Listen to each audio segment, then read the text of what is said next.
Hey guys, I'm going to be making this little drawing tutorial here because we're starting to machine and drawing it can be very scary at first. There's a lot of symbols, a lot of things going on, and when you're in the machine shop, it's going to be super useful so you know what you're doing, and if someone else is machining your part, they'll know what you need to.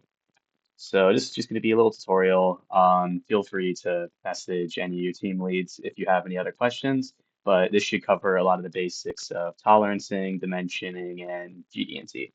So I'm going to be I'm going to be making a drawing for the top bracket on the rear suspension. It's a pretty simple part compared to a lot of the other stuff, but just because of the features it has, it should cover most of the basics. So to start off, you just want to open up your part, and you're going to need to go to Applications on the top here and then select Drafting. So as you can see, I already made a drawing for this part, and by the end of this video, you should know the basics behind how everything here was chosen, how it was all made, and hopefully you'd be able to make it on your own. So I'm going to start by making a new sheet. So to do that, you just go to Home, and you'll see New Sheet. So once you select it, you'll get a few options here for your paper size. A, B, C, and D. Just keeps going. These all correlate to the size, just like, A is the smallest, B is a little bigger, C is a little bigger. I don't see anyone having to go above B-sized paper for the majority of PSR parts, in mechanical at least. If you're making a drawing for the aero show, yeah, it's going to be pretty big, but a lot of the parts, I'd say B is a good bet. You could always just select it, see if your part fits on the drawing, and then go smaller or bigger if needed. Keep in mind, yours might say A5, A4, A3. That's just the other standard, and I believe that's ASME standard, and same size as just a different name. So I'm going to hit OK. And here's our new sheet. So the first thing you're prompted with is this table right here. You just got to fill in the date you created it. So it's going to be December 3rd. Drawn by you. I wouldn't recommend doing initials. There's a lot of people in this club, so it's a lot easier just to do first, last name so we know who made the parts and it just saves us a whole lot of hassle. Check by and approve by. Normally, you could have someone look over your drawing if you're not sure about it and get it approved before you send it off. We are going to be approving drawings, but we probably aren't going to go into your files and fill this in on our own. If you have a friend or someone who looks at it, feel free to fill their name in, but this isn't necessary, needed to be filled out. So before we even put anything on the paper, we have to do a few settings first. So the first one is go to Roles here on the left, select Content, and hit Advanced. This just makes sure you have all the options available for just NX in general. But I really recommend always selecting advanced whenever you go to do CAD or anything else on NX. So the next thing we could do is go to Menu and hit Tools. Then you want to go down this menu to Drafting Standard. So I have it set to ASME right now. And oops, let me go back there. So there's two standards that you're going to see a lot, ASME and ISO. Um, Here in the United States, we use the ASME standard, so this is what we're going to be using and teaching during this video. ISO standard is used in a lot of other places around the world. You could think of it like, metric and imperial, there's ISO and ASME. If you're shipping a part off to somewhere like China or somewhere in Europe, you might have to use an ISO standard, which has different, minor changes here and there, which might not seem super important, but if you send a ASME part overseas, they're going to interpret it as an ISO part, and there's a good chance something goes wrong. So I'm going to select ASME right now, and yeah, we can just get started. So to create a drawing, you hit up here in the base view, and you can see, you have your part floating in space there. ASME standard uses something called third angle projection. I believe Sam sent a presentation that goes more into depth, so I'm gonna cover it pretty quickly. Third angle projection has the, oh, where is it? Come on. There we go. What we consider is the front of the part on the left here. So I'm going to select this. I'm just going to keep it up. You could select the scale, by the way, but I'm just going to keep it 1 to 1 because I think this is big enough to show off the part. If you're doing a smaller part and need to make it bigger, you could, uh, well, 2 to 1 scale, 1 to 2, but we're just gonna keep it 1 to 1. But anyway, back to what I was saying. Yeah, so for third angle projection, you have the front view here on the left. You have your right view over here and your bottom view over here. And if you notice, it does a lot of it for me. It tilts it in the direction of third angle projection. This is because I selected the ASME standard earlier. So I'm going to close this. Now, when you were watching that, you might have thought that I picked arbitrary views to put in, but one of the big goals with drafting is to portray as much information as possible with as few things on the paper. Because yeah, drawings, they could get really complex, and sure, it looks really cool if you have a bunch of numbers and shapes everywhere, but when you get in the machine shop, you're gonna hate yourself for doing that. So we want to keep it as simple as possible. And by looking at this part, I feel that I've given all the information needed to machine it. I have a top view right here, so you can see where these holes are. I have a side view so you can see how thick the part is and how tall these arches are. And I have this other side view so you can see the hole going through. There's a pinhole right there. Um, I could add more. I could add a left view, for example, but this is a symmetrical part, so it'd look pretty much identical to this view on the right here and it'd be unneeded. So try to keep it as simple as possible when it comes to your drawings. This is something you just get better at time, gets better with time, but you'll get a pretty good eye for it pretty quickly. So with this, we could just start dimensioning, honestly.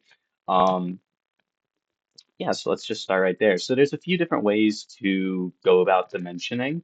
You could do something like, I don't know, oh, this gap right here between these two holes right here. Oh, that's 2.6. And well, this one over here is, oh, come on, work with me. Sometimes inferred acts up and you need to manually select horizontal or vertical in this menu here. And I forgot to mention, I hit D to get to this dimensioning. So you could do something like this to dimension these lines, it's 0.25, these are 2.625 apart. Great, I know where this hole is relative to this. This is a method you go about dimensioning, but it's not something that I prefer to use. I prefer baseline dimensioning, and I'll explain what that is in a second, but after I tell the problem with this. So right here, let's say I go to machine this part, because this is yeah, let's say I machine this part. I drill this hole right here, what I think is a 1/4 inch from the right, when in reality it was, I don't know, 0.26 inches from the right. Okay, sure. I go to drill this hole over here, and I remember in my drawing that these are 2.625 inches apart always. Well, because I made this hole too far to the right, now this one is also going to be too far to the right. This is called sort of stacking tolerances. Um, when you dimension parts relative to each other, if one is out of place, there's a good chance everything else is going to start shifting over. And by the end, you have, just a bit of a mess going on. So there's a really good way to alleviate this, and it's called baseline dimensioning. So instead of referencing features from each other, you pick one point and reference everything off that. So looking at this, I have, my 1/4 inch away from the edge, sure. Um, I could also reference this one right here from the edge and the total length from the edge.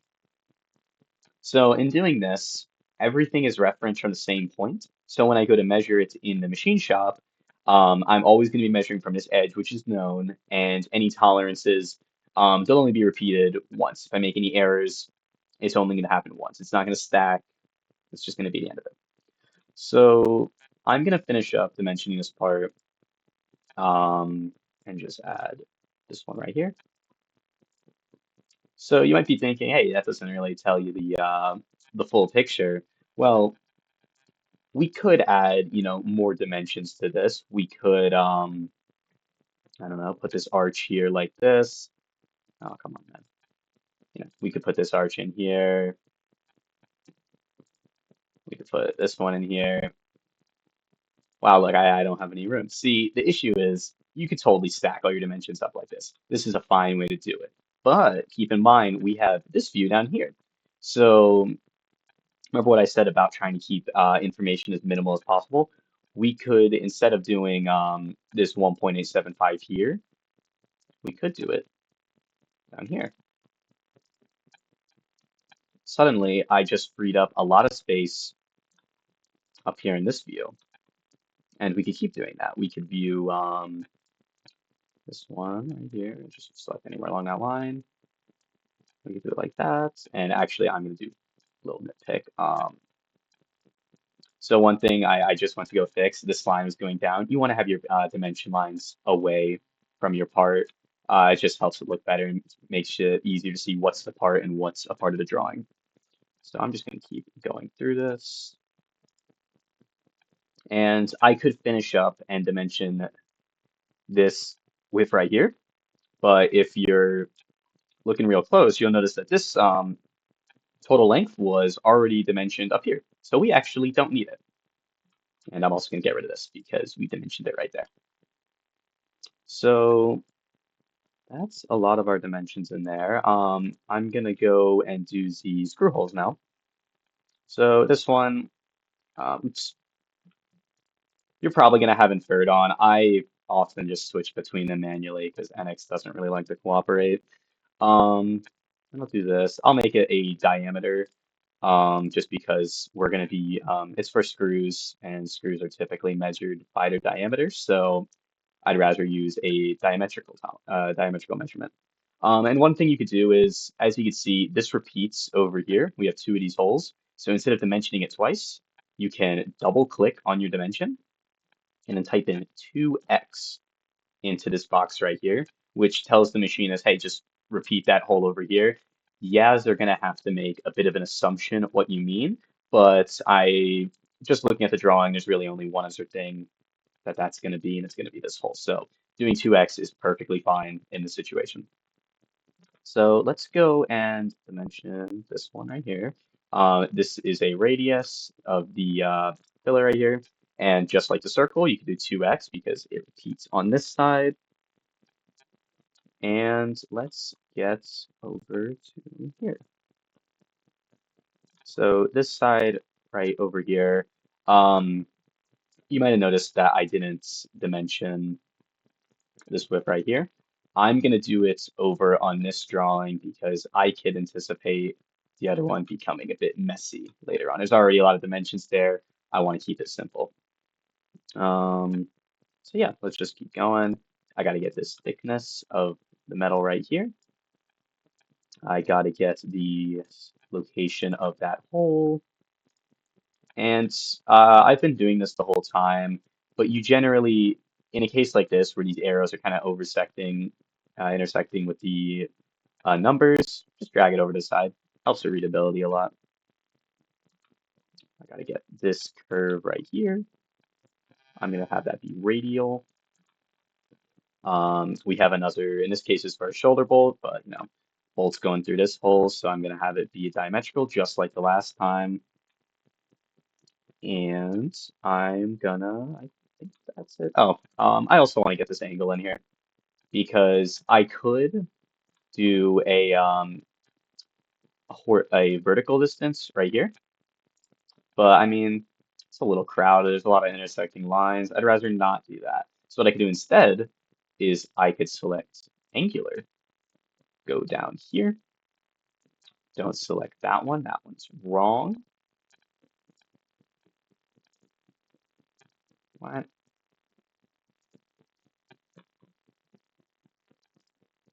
Give me one moment. See, I'm not even perfect at this. Okay, that one wanted to work, but I don't want it down there. I want it down here because I'm trying to avoid putting more dimensions up here because as you just saw, it's a lot of lines crossing up here. I really want to keep this angle, there we go, on the other side just to ease up on our readability. And just like with the holes we did earlier, You could actually say 2x for angles too. So, okay, I believe that is all of our basic dimensions in. Oops, nope, it isn't. We need that vertical right there. Okay, great. So technically, this is a drawing. This tells you everything you need to know, but I'd argue it's a pretty bad drawing. There's a lot of information missing, and it could be simplified a bit. So first, let me check. Am I still recording? I am. Okay, great. So I'm going to start just by breaking down piece by piece and simplifying. So the first thing that I see is wrong with this drawing is the accuracy. We have no tolerances. If I went to go machine this, I would have to have this length be exactly 3.125, not 3.126, not 3.124, not 3.125000001. It would have to be exactly 3.125. And I mean, if you have all the time in the world, you could go do that. I don't think it's needed. This, you have to think about how this part is going to be used. In our case, it's going to be used for a car. A thousandth of an inch difference isn't going to put someone's life in danger. It's not going to break the car. So we really do not have to be worried about a thousandth of an inch. So something you could do right away is add a note. So going into the corner here, so I should explain what I just did. I went to home and then hit this little A right here, and this brings up your notes. It's a little janky sometimes. It doesn't always want to show up. As you can see right now, it's really small, so I'm just gonna bump it up a bit. Great.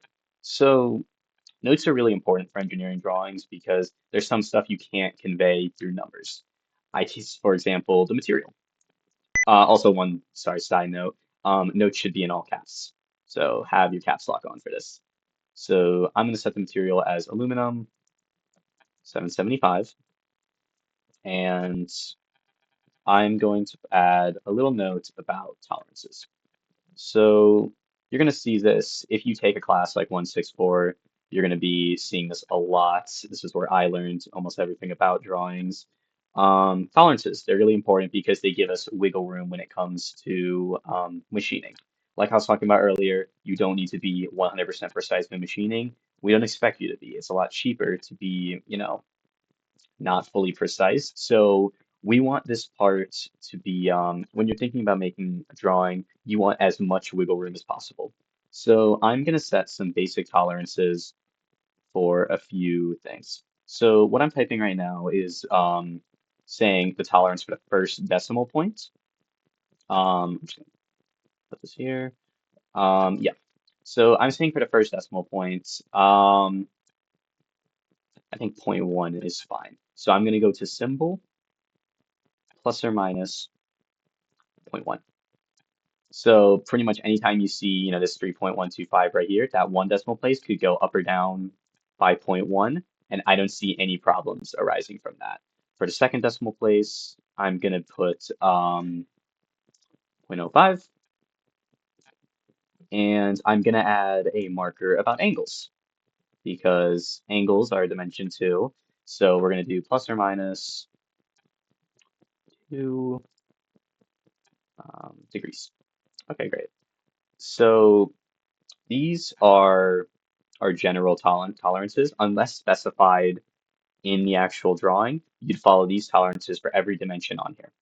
And I'm just going to add this, all dimensions in inches. Um, it shows up down here, but we're going to do editing the title block later. I just like to have this because, if you look at these numbers, no units, it's important to know what unit you're working in. So if you're paying attention to these tolerances, you would notice that I didn't do anything for the third decimal place. That's because we're not going to think about the third decimal place for PSR purposes.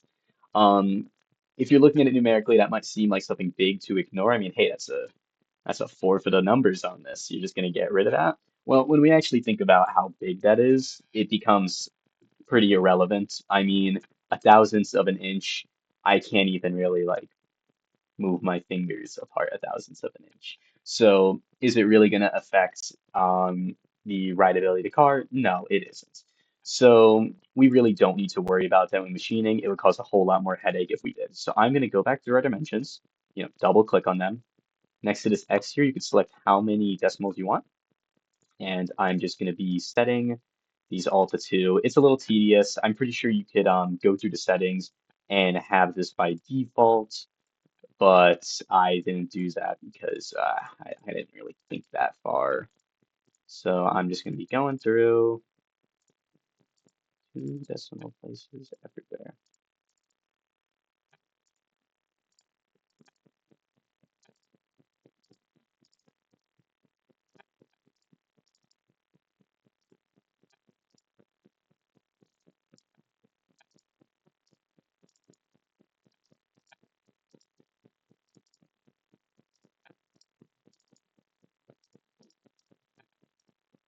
Okay, there we go. Ooh, bad. So depending if I felt like cutting that out, you got to watch that. So here's where it gets a little tricky. So angles. I didn't select the 3 decimal places for the angle. In fact, I'm going to go to the settings of this. I right clicked and hit settings for that. And I'm going to find, I think it's text. Yeah, text. We're going to select nominal display and then hit this first option right here. We're going to set that right to 52 degrees. No decimal places for an angle. Now that might sound, a bit extreme. We just took off one, now we're taking off all of them, but there's a reason for that. I'd imagine anyone would have a terrible time trying to measure a fraction of an angle. You don't really think about it when you're putting that down on the sheet, but that's really small, and I'd argue inconsequential to the design. So for angles, no decimals. Have it nominal, just the perfect number, in this case, 52. That's all you need. So that's our tolerances. Sorry, our basic tolerances. Now we could still do a bit more work on cleaning this up. Um, Later on, I'm gonna have to do some work. We're gonna do some work with GD&T. So I'm gonna simplify this before we go on and just show you a little trick you could do. So right here, I have this, 0.288 for this circle right here. Well, if you're looking at this part, it is completely symmetrical. I'd argue, putting this dimension here is redundant. So what you could do is you delete this dimension, you go up to your taskbar and you see this little circle with the center mark. You hit this little arrow and hit symmetrical center line, and you hit from start to end. Okay, that's cool. Sometimes you have to select your options. It's not letting me snap onto this, so you hit this little arrow right here. I'm just gonna hit both of them. And you select this one, yep, that one, and this one. So what I'm pretty much saying is if you've ever used the mirror tool, you can think of it like that. I'm saying this side is mirrored over this axis over here. So everything on this side is going to be the exact same over here, which also means we get rid of that. So we just got rid of some symbols by putting in the symmetry line. You can do the same thing down here. It's completely fine if you do. I'm not gonna, but if you want to, go for it. I also forgot to mention. See, this is why you get your drawings approved by people because you're going to forget all sorts of little things. So yeah, I'd argue that in terms of dimensioning and tolerances, this is complete. Unless I missed something, then it's not. But I think this is pretty good as is. So now we're going to move on to the GD&T section, where this is where it gets a little weird. GD&T takes a minute to understand, but once you get it, it's going to stick with you. So the purpose of GD&T. I'm just saying letters.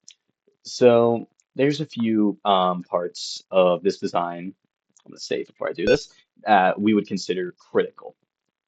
So a critical component is something that if you change it a little bit, the part isn't going to function. Um, we have tolerances over here for everything, but there's some things that you need to be even more specific about. If I go back into the model, there's a few points that I could see we really need to stress on. So if I highlight a critical component, one of the first ones I'm going to say, and one of the obvious ones is bolt holes. Um, so yeah, holes. If this hole right here isn't perfectly round, well, not perfectly, if it isn't cylindrical, your bolt's not going to be able to fit through, and suddenly this entire part goes to waste because this one hole was messed up. If this screw isn't, I mean, sorry, if this hole isn't on the right location, if it's a little bit to the right, we can't bolt it to the chassis, entire part has to get thrown out. That's how I think about a critical feature. If it's messed up, the entire part is worthless. This top face right here, if this is kind of jagged or there's a little bit of metal sticking out here, is it really going to affect anything? No, not really. I mean, you might cut your finger on it, but it'll work on the car, and that's the cool part. Um, so this would be considered a non-critical feature. I know it's highlighting the whole thing, but just like this face right here, this is not critical. However, like I just said, these bolt holes, these are all critical points. That's an easy way to think about it. It's really one of those things where you just get better over time at identifying, but an easy way to think about it is objects where you have to put other objects inside them, or points of contact are often critical points. And if you knew this part really well, you would know when I said points of contact that this space on the back would also be critical because it's being pressed up against the chassis. If this is a little jagged or something, suddenly more points of suddenly points of the chassis are getting more force than others, and that could lead to something breaking because this space wasn't treated well enough. So looking at this bracket one final time, these bolt holes and this back face are what's critical. Um, if you ever have trouble identifying a critical feature or just curious, I really recommend going to your team leads. Um, we have a pretty good idea of what's considered critical on this part, and if we don't, we know someone who does. So if you're ever struggling with that, feel free to reach out to us and anything, but critical feature identifying, I would expect people to reach out for that. So let's go back to our drawing. So how do we actually identify and say that this is something critical and something that needs specified? So remember how I was talking about if the location of this hole is messed up, the whole part's worthless. Well, GD&T has a solution for that. So going up to my home bar, next to the notes, there's this little box here, a feature control frame. I'm just going to put it down right here, and I'm going to hit terminating objects and select. Yeah. Oh God. See, this is where it gets a little messy. Um, I'm just selecting a better option so I get the center of this circle right here. So, all right, we got this little box. We got to put a lot of stuff in it. Um, the first thing I want to do is a locational tolerance. That's what I was talking about by location. So I'm going to be telling the machinist to pay attention to the location of this part. So by double clicking on this box and going up here into the corner, we can select this little thing right here, and you'll see all these symbols. Sam, he uploaded a presentation. I'm sure it has them all in it. You could also just search up GD&T symbols, but the positional one looks like this. So I'm going to notify that this is a positional tolerance that we're creating. Gonna hit apply, and I'm gonna start adding stuff. So looking from just left to right, the next thing we have to add is the value. I'm gonna select, you know, 0.05. Okay, great. We have a number in here. What does this mean? What is that? Yeah, you get it. So I'm gonna open MS Paint like all professionals do. So there's two ways that we use values in GD&T.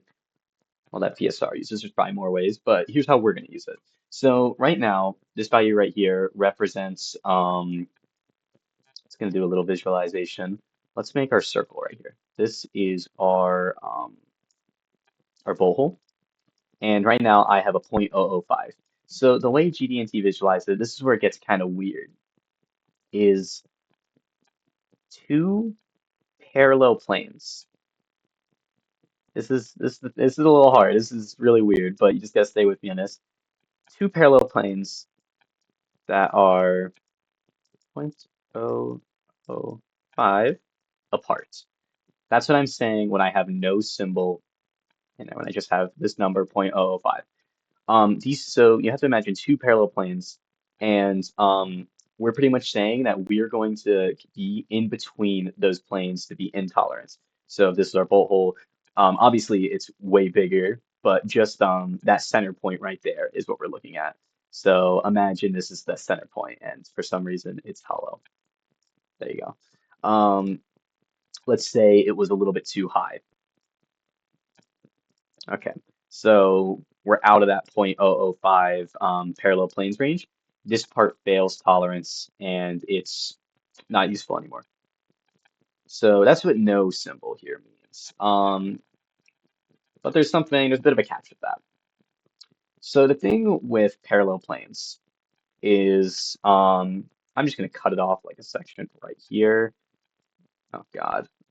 Let's just do a box. Okay. So the thing with squares is this horizontal distance right here is always going to be longer than this distance right here. That's just triangles. That's just how it's going to work. So when I'm doing my positional tolerance for my circular part, what I'm saying is I can move more diagonally than I can horizontally or vertically. That doesn't sound very precise. I feel like we're going to lose a lot of parts because of that. So there's a better way to do it in this situation. Parallel planes still have their use case, but for circles, we could use a different symbol. So going back to our drafting, we are going to go up here into the zone shape. We're going to select this. This is a diametrical tolerance zone. So now that's obvious. Um, man, I don't want to save that.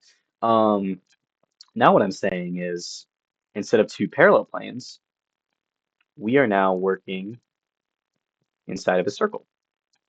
So I'm going to draw, just to make it less confusing, pretend that's in the middle. Here is the center of our hole. Now we're working in a hole that has a radius of 0.005. This is really beneficial because radius is going to be constant around the circle. So it just leads to more accuracy when we're placing our parts down, to give ourselves this diametrical zone of tolerance, as it's just a lot simpler when bolt holes. I like to think of it as if I'm tolerancing the location of something circular, put it in a diametrical. A lot of times diametrical just is, I don't want to say it's more accurate, but you can let a lot of parts through tolerancing if you use a diametrical zone, just because you have that consistent radius, whereas in between two parallel planes, um, you don't have that. So I hope that explains why we're using a diametrical tolerance here. I mean, sorry, yeah, diametrical tolerancing. So we're not done yet. I'm gonna add something called um, a max material modifier. So this is another really weird one, and you'll learn a lot more about this in a class like 164. This one's a little complicated, but what I'm saying is, I'm just gonna hit OK so I can zoom out. This hole right here, 0.27 inches. If you remember over here, I have these tolerances right here. So let's say it was, I don't know, point, let's say it was zero point 0.3. That's still within our tolerances, so it's passing. What the max material condition is saying is, oh, actually, no, not zero point 0.3. What's the biggest CD? Okay, so plus 0.15. Oh, I gotta do math. Okay, cool. 0.42. That is as big as this hole could be within this range, just plus 0.15, yeah, 0.42. I did the math right. That's as big as this hole could be. So what I'm saying with the max material condition is that it is going to be inside this 0.005 diametrical zone when it's at its largest. So that's when it's at 0.42. Now, in this case, it's at 0.27. So let's just imagine that we were at zero point 0.2. And because of this max material condition, we get to pretty much get something called a bonus tolerance. So because we were planning to be within the 0.005 range at 0.42 inches. Um, and we're not. I'm gonna write this down. Sorry. Okay, so at 0.42, we have that much range. Let's say we're at zero point 0.2. Suddenly, we get a lot more wiggle room. We actually get, what would that be? So I would do the max material minus this. So 2 plus 2 plus 0.005. I believe that's how that works. So suddenly, our zone of tolerance just got way bigger because we were planning for something really small. So this is called a bonus tolerance. I didn't really explain that well, but max material condition is kind of finicky. For bolt holes, I recommend applying it just because our goal is getting more wiggle room. This gives us more wiggle room. So that's max material condition. I hope you understood that.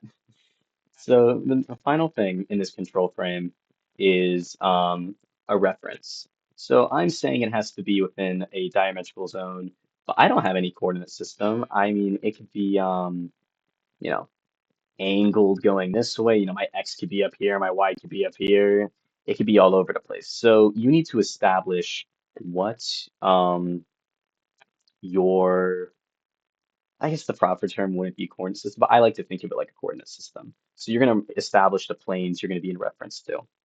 So this part is going to be simple because it's square. So right up here we have our datums, and I'm going to create a datum feature. So I'm just going to plop them down for now. Think of this as like I'm just setting up my X and Y. Um, and I'm going to double click on it, and I'm going to select datum here, and then just select the surface. And there we go, nice and straight up. You can do the same thing here. We already have an A. We can't use two A's, so we're going to do B. And we're going to reference this surface. So if I go to my modeling, I'm saying that this one is going to be, the coordinates we're using is going to be a reference to this face here and that face here. And that's all, that's real cool. But this is a three-dimensional shape. I need another face. And if I go back to my drawing, well, up here, there's only two of them. So you have to go to another angle, which luckily we have one right down here. And we are going to make a C datum. Oops, there we go. There's our C datum. And I'm going to slap that on the bottom of the face. Okay, there we go. So now, um, this one right here, it has references. So when they're making this positional tolerance, they know, okay, it has to be 0.005 in reference to this plane here, and in line with this one right down here. A lot of our parts are square, blocky, so your datums are going to be simple. If you have weird curves, it's going to get a little strange. I mean, you could do something like this. This is completely fine. If I had to reference something off this curved slope here, this is what you would do. But luckily, a lot of our parts are squares, so it's going to be like this. And there's one little nitpick right here. The way that the order, I did ABC, that would be considered wrong. You're supposed to order these by importance, and oftentimes with holes, through holes, you want to put the most important, I guess, datum is going to be the one perpendicular to the axis. So this is another case where I think it's easier to visualize it in the modeling. Oh God. The axis of this circle is through the center, like this. And the perpendicular one would be this face down here. And if we go back to our drafting, you'll notice that that face is datum C. So we'll do datum C first because it's the most important.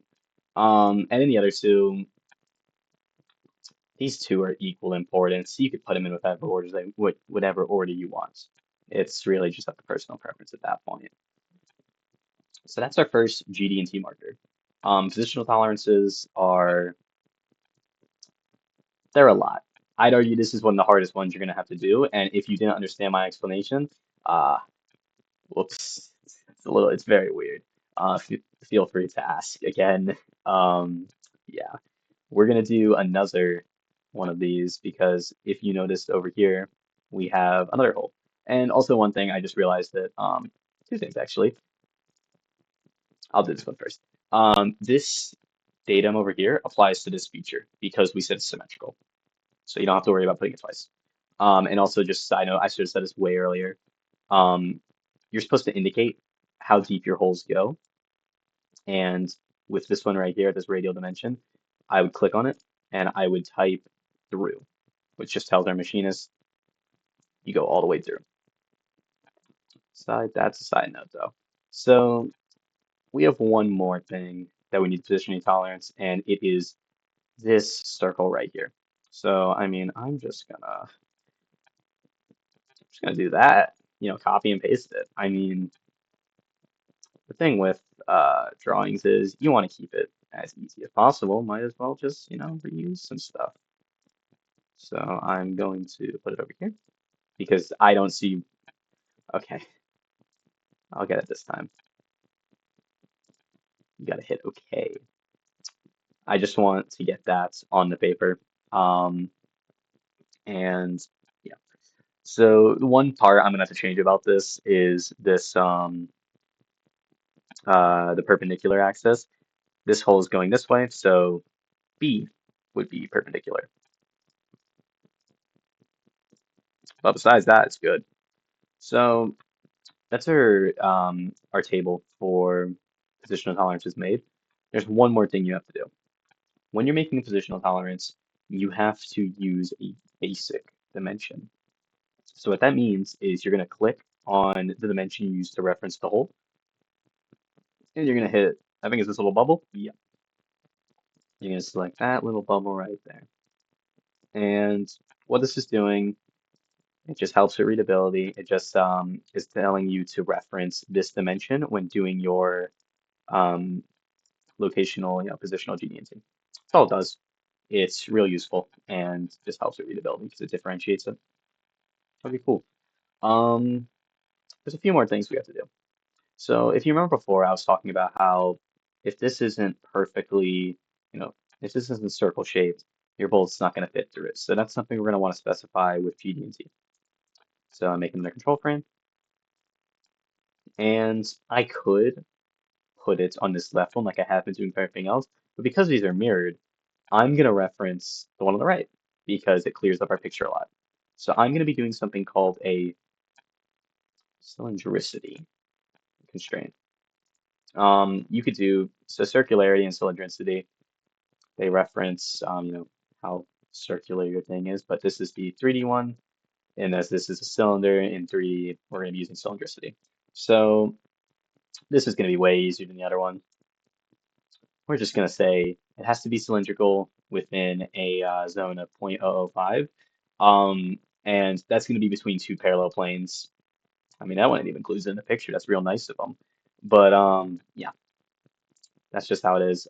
You don't use, what is it called? A diametrical zone for a cylindricity constraint. It just doesn't really work as well. So use use between two parallel planes. It just means you don't have to put a symbol in. So don't think about it. So then you got to reference your hole. So what I just did, you shouldn't do that. I did it originally when I first made a drawing, and that was wrong. So you're actually supposed to reference the, I always forget which one.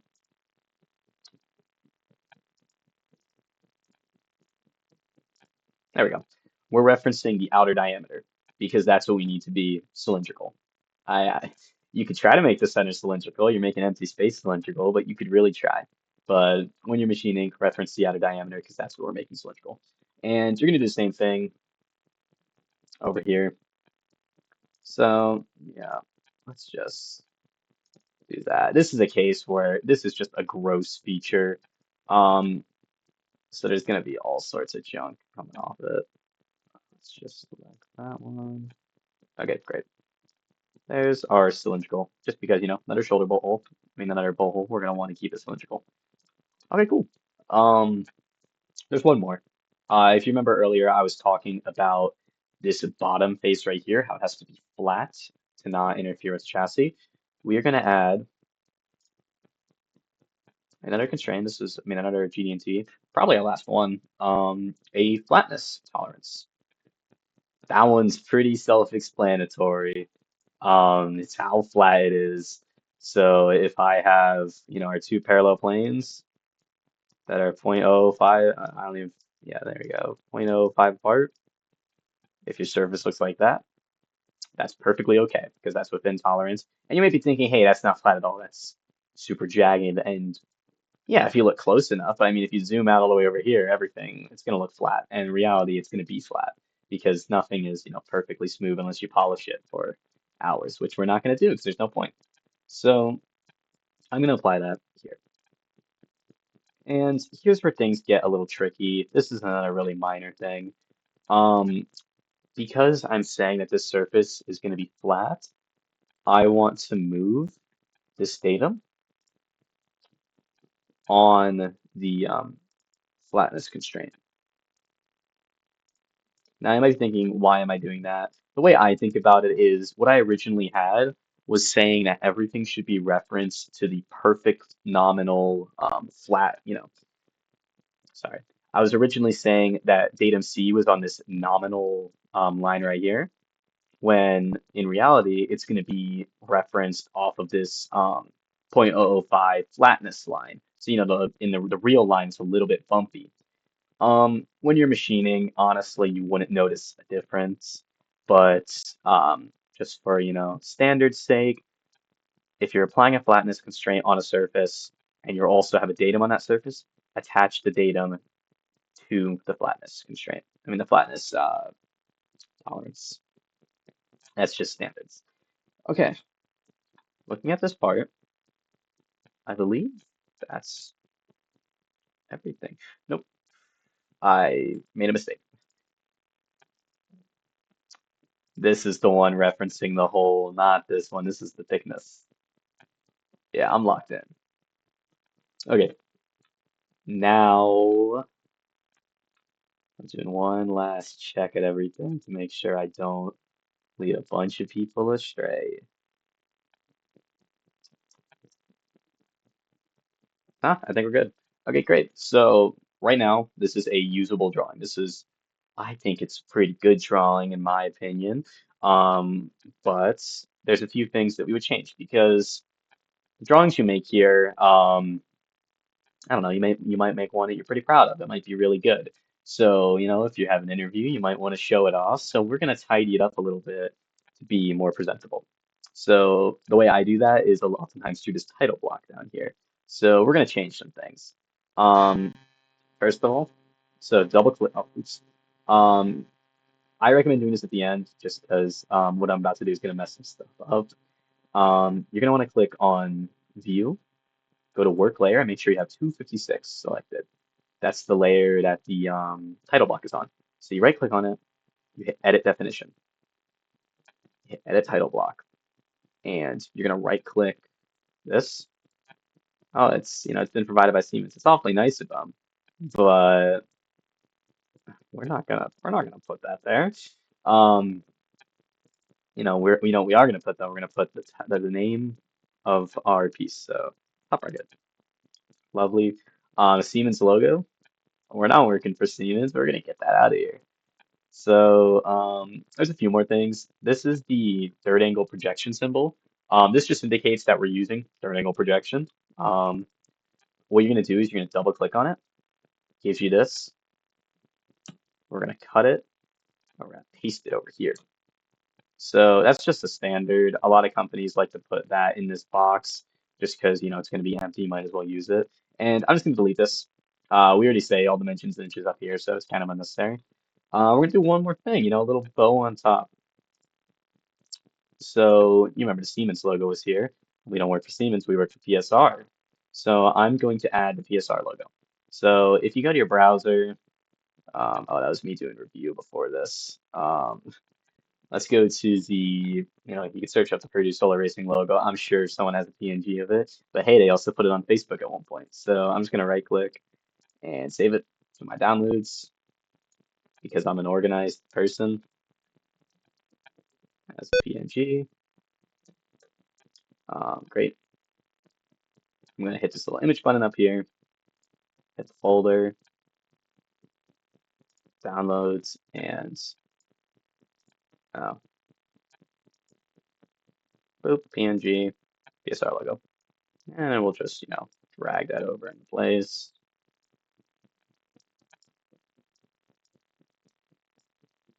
Look at that. That's just great. You'll love it. Um, okay. And I think that was the last feature we had to do to make this drawing complete. Um, there's one thing. So when it comes to exporting drawings, um, I'd prefer if you did file print, and you get a whole bunch of stuff right here. But if you go to page setup, you can select the size of the paper. And oh, this is where that thing I was talking about earlier, the A4, if you remember all that. I did B size paper, and that corresponds to A4. So I'm going to do best fit, okay, and I'm going to select print to file. And what that's going to do, oh, drawing top bracket thing. There it is. There we go. Here is our drawing, all nice and pretty. Um, I recommend doing it like that because it got rid of these boxes and it's just in high definition. If you do want to get rid of these boxes, um, because they're gross, you can just go menu, one of these. Oh, preferences, yeah. You go to preferences, drafting, and then you get all this stuff right here. Under drawing view, you could find workflow, and drawing view might be under something else. But you hit this little checkbox right here, and your boxes are gone. So yeah, that is a lovely PSR approved drawing right there. Um, yeah, so whenever you finish one of these, just send it to put it in the Google Drive and have it approved there by Mac Director. And then you should be good. So I hope that was valuable. This recording went on for a little bit, but yeah, if you have any questions, feel free to ask. Um, I'm gonna edit this video down. Thanks, guys.